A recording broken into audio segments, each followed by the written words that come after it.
ஐயனார் துணையில் சேரனுக்கும் சந்தாக்கும் நிச்சயதார்த்தம் கோலாகலமாக நடந்து முடிஞ்சிருது. நிச்சயம் முடிஞ்ச கையோட சேரன் சந்தா கிட்ட பேசணும்னு சொல்கிறாரு. உடனே சேரன் அனிஷ் பையா கிட்ட போய் நான் சந்தா கிட்ட கொஞ்சம் பேசிக்கிட்டுமா அப்படின்னு கேட்குறாரு.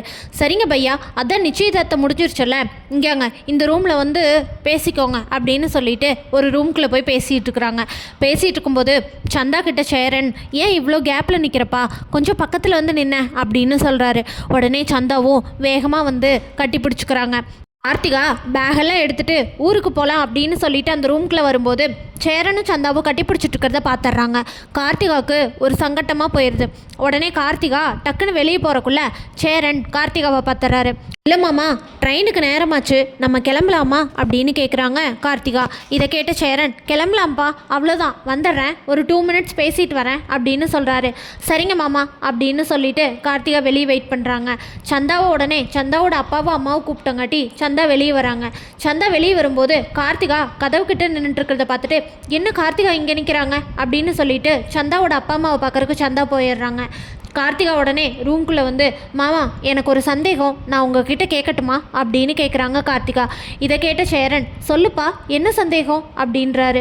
அதுக்கு கார்த்திகா இல்லை மாமா, நான் உங்களை சின்ன வயசுலேருந்தே காதலிச்சேன், உங்களுக்கும் என்னை பிடிக்குன்னு எனக்கு தெரியும், நான் வாயில் சொல்லிட்டேன், நீங்கள் வெளியே சொல்லலை, அவ்வளோதான். ஆனால் என் கல்யாணத்துக்கு முந்தின நாள் கூட நான் உங்களுக்காக கல்யாணத்தை எல்லாத்தையும் விட்டுட்டு நான் ஓடி உங்கள் வீட்டுக்கு வந்தேன். அப்போ கூட நீங்கள் எனக்காக அவ்வளோ தூரம் சப்போர்ட் பண்ணல, நீங்கள் என்னை வேண்டான்னு சொல்லி எங்கள் அம்மா அப்பா கூட தாட்டி விட்டுட்டீங்க.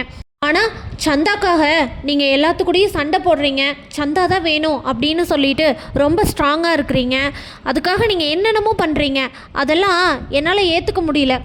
ஒருவேளை நான் மட்டும்தான் உங்களை லவ் பண்ணணும், நீங்கள் என்ன லவ் பண்ணலையோ அப்படின்னு சொல்லி கேட்குறாங்க கார்த்திகா.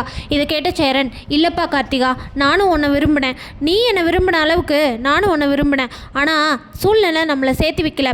கடைசியாக நீ என்னை கல்யாணம் பண்ண வந்தேன்னு நீ சொல்கிற, அப்போ கூட நான் உன் கழுத்தில் தாலி கட்டுறக்கு வந்தேன், ஆனால் அத்தையும் உங்கள் அப்பாவும் வந்து என் காலில் விழுகிற மாதிரி பேசினாங்க. அந்த நிலமையில் எனக்கு என்ன பண்ணுறதுன்னு தெரியல. கல்யாணம் பண்ணி நீ சந்தோஷமாக இருப்பேன்னு தான் நினச்சேன், உன் வாழ்க்கை இப்படி ஆகும்னு எனக்கு தெரியல. அதுக்கப்புறம் உன்னை மறக்கறதுக்கு நான் ரொம்ப கஷ்டப்பட்டேன்ப்பா. அதுக்கப்புறம் தான் சந்தா எப்படியோ என் வாழ்க்கையில் வந்தா. சந்தா எனக்காக வீட்டில் எவ்வளோ பெரிய பொய் சொல்லியிருக்கா தெரியுமா, அவளுக்காக நான் இந்த அளவுக்கு கூட நிற்கலினா என்ன பண்ணுறது, மொழி தெரியாமல் மதம் தெரியாமல் அவள் என்னை காதலிச்சிருக்கா. அதனால் அவளை விட முடியாது அப்படின்றதுல நான் ரொம்ப ஸ்ட்ராங்காக இருந்தேன். அதுவும் இல்லாமல் அவள் எனக்காக நீ எப்படி போராடினியோ அதே மாதிரி அவள் எனக்காக ரொம்பவே போராடி இருக்கிறா அப்படின்னு சொல்கிறாரு சேரன். அதுதான் மாமா எனக்கும் சந்தேகமாக இருக்குது, நான் போராடினப்போ உங்களுக்கு அந்த போராட்டம் தெரியல, ஆனால் வேறு நாடு வேறு மதம் அப்படின்றதுனால அந்த போராட்டம் உங்களுக்கு பெருசாக தெரியுதோ என்னவோ அப்படின்னு சொல்கிறாங்க. கார்த்திகா அப்படியெல்லாம் இல்லைப்பா, உனக்கு பிடிச்ச வாழ்க்கைன்னு நினச்சி தான் நான் கம்முன்னு இருந்தேன். அதுவும் இல்லாமல் நீ சந்தோஷமாக இருக்கேன்னு நினச்சேன், உன் வாழ்க்கை இப்படி பாதியிலேயே இப்படி ஆகும்னு எனக்கு தெரியலப்பா அப்படின்னு சொல்கிறாங்க. விடுங்க மாமா, யார் யார் தலையில் என்னென்ன எழுதியிருக்கோ அப்படி தானே நடக்கும் அப்படின்னு சொல்கிறாங்க கார்த்திகா. அந்த நேரத்தில் கார்த்திகா வேகமாக ஓடி வந்து சேரனை கட்டி பிடிச்சிட்டு அழுகிறாங்க. என் வாழ்க்கை இப்படி ஆகும்னு நான் நினைக்கல மாமா, நானும் கிடைச்ச வாழ்க்கையை ஏற்றுக்கிட்டு சந்தோஷமாக இருந்து வாழ்ந்துட்டு தான் இருந்தேன், ஆனால் கொஞ்ச நாள் போக போக தான் அவங்களோட சுயரூபமெல்லாம் எனக்கு தெரிஞ்சுது, அதனால தான் சுத்தமாக இருக்க முடியாமல் தான் இங்கே வந்துட்டேன் அப்படின்னு சொல்லிட்டு அழுகிறாங்க. அந்த நேரத்தில் அவங்க அப்பா அம்மா கிட்டேருந்து சந்தா ஒரு நிமிஷம் நான் போய் அவரை பார்த்துட்டு வந்துடுறேன்னு சொல்லிட்டு வேகமாக மறுபடியும் ரூமுக்குள்ளே வராங்க. ரூமுக்குள்ளே வரும்போது கார்த்திகா சேரனை கட்டி பிடிச்சி அழுதுட்டு இருக்கிறத பார்த்துட்டு சந்தா வேகமாக கார்த்திகா வெளுத்து ஓங்கி பலார்னு ஒரு அறை விட்டுறாங்க. சந்தாவை சேரன் ஏன் சந்தா இப்படி பண்ண அப்படின்னு சொல்லி கேட்குறாங்க. அப்புறம் நீங்கள் என்னதான் அவளை லவ் பண்ணியிருந்தாலும் இப்போ நம்ம 2 பேத்துக்கு நிச்சயம் ஆயிடுச்சு, அவளோட வாழ்க்கை இப்படி ஆயிடுச்சுங்கிறக்காக அவள் உங்களை கட்டிப்பிடிப்பாளா, இதெல்லாம் என்னால் ஏற்றுக்க முடியாதுங்க அப்படின்னு சொல்கிறாங்க. சந்தா அதெல்லாம் எதுவும் இல்லை, நீயா எதையும் கற்பனை பண்ணிக்காத அப்படின்னு சொல்கிறாரு சேரன். உடனே சந்தா என்ன கற்பனை பண்ணிக்காதீங்க, நானும் வந்ததுலேருந்து பார்த்துட்டு தான் இருக்கேன், எல்லாரும் எவ்வளோ சந்தோஷமாக இருக்காங்க, ஆனால் இவங்களோட முகத்தை பாருங்கள், இவங்க முகத்தில் உங்களுக்கு எனக்கும் நிச்சயமாகறதுல ஒரு சந்தோஷமே இல்லை அப்படின்னு சொல்லிட்டு கோவமாக பேசிகிட்டு இருக்காங்க சந்தா. அந்த நேரத்தில் சந்தாவோட அப்பாவும் அம்மாவும் ரூம்குள்ளே வந்துடுறாங்க. அவங்க ரூம்குள்ளே வரும்போது என்னாச்சுமா கியா பைட்டி என்னாச்சு அப்படின்னு சொல்லி கேட்குறாங்க. சந்தா உடனே ஒன்றும் இல்லைப்பா அப்படின்னு சொல்கிறாங்க. ஆனால் கார்த்திகா அழுகிறத பார்த்து என்னம்மா இங்கே என்ன பிரச்சனை அப்படின்றாங்க.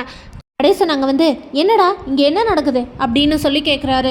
ஒன்றும் இல்லைப்பா, கார்த்திகா என்கிட்ட அழுதுகிட்டு இருந்தது. கார்த்திகா எதுக்கு உன்னை பார்த்து அழுதா அப்படின்னு கேட்குறாரு நடேசன்.